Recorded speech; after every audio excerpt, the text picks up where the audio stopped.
Doctor صاحب سے ہم نے پوچھنا ہے ریبیز کے حوالے سے کہ فوری طور پر ڈیتھ ہوتی ہے، ٹائم سپین کتنا ہوتا ہے، کیسے پتہ چلتا ہے یہ ریبیز سے ڈیتھ ہوئی ہے؟ کہ خاص طور پہ اتنا وہ خوف والا ایلیمنٹ ہوتا ہے نا جب آپ کو ڈاگ بائٹ کرے تو کچھ لوگ خوف سے ہی جو ہے ان کی ڈیتھ ہو جاتی ہے، ایسا بھی ہوتا ہے ڈاکٹر صاحب؟ جی بالکل ہو سکتا ہے، خوف سے شوق میں آ جاتی ہے باڈی، اور بچوں میں یا کسی بھی شخص میں یہ چیز ہو سکتی ہے کہ اب دیکھیے صرف ریبیز سے ڈیتھ نہیں ہوتی، اگر کسی ڈاگ نے کسی بچے کو یا انسان کو فزیکلی کوئی ڈیمیج کیا ہے، اس کے نیک پر کاٹ لیا ہے، اس کے بلیڈنگ ہو گئی ہے، اسے فریکچر کاز کر دیا ہے، تو ان چیزوں سے بھی ڈیتھ ہو سکتی ہے۔ تو ریبیز تو ایک علیحدہ چیز ہے، اس سے فزیکل جو انجری کاز کی ہیں اس سے بھی بہت بڑا ڈیمیج ہو سکتا ہے۔ لیٹ سے کہ کسی کا ایبڈومن رپچر ہو گیا ہے یا چیسٹ رپچر ہو گئی ہے تو فوری طور پہ نقصان ہو سکتا ہے۔ جہاں تک آپ نے ریبیز کی بات کی تو ریبیز ایک جراثیم یعنی وائرس سے ہوتی ہے۔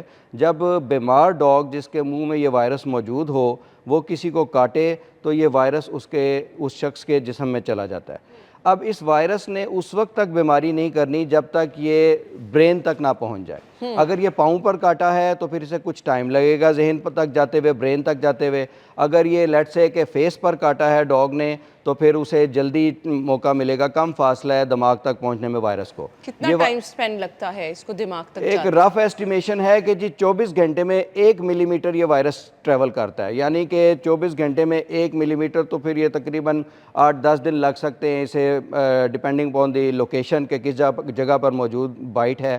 اس کے علاوہ یہ بھی ڈیپینڈ کرتا ہے کہ جب ڈاگ نے کاٹا ہے تو کتنا وائرس اس نے منتقل کیا اس جراثیم اس زخم کے اندر، تو جتنے زیادہ وائرس ہوں گے اتنا زیادہ وائرس کو موقع ملے گا۔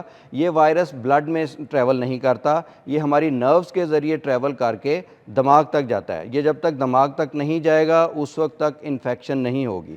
خدا نہ خواستہ یہ اگر دماغ تک پہنچ گیا تو پھر انفارچونیٹلی اس کا علاج کوئی نہیں ہے۔ تو لہذا جب تک یہ دماغ تک نہیں پہنچا اس وقت تک آپ اس کے حفاظتی ٹیکے لگوا سکتے ہیں جسے ہم ویکسینیشن کہتے ہیں، اور اس کے ساتھ ساتھ کچھ امیونو گلوبولنز ہوتے ہیں جسے اینٹی باڈیز بھی کہتے ہیں، عام طور پر رگ ہم انہیں کہہ دیتے ہیں، RIG رگ، یہ بھی فرسٹ ڈے پر لگوا لینا چاہیے۔ اس میں اینٹی باڈیز موجود ہوتی ہیں جو فوری طور پر اس وائرس کو مار دیتی ہیں، اور جو ویکسین ہوتی ہے وہ ویکسین باڈی میں نظام تحفظ کو سٹیمولیٹ کرتی ہے، ڈیفنس پروڈیوس کرتی ہے تاکہ اور جو کوئی وائرس ہے اسے کل کر دے۔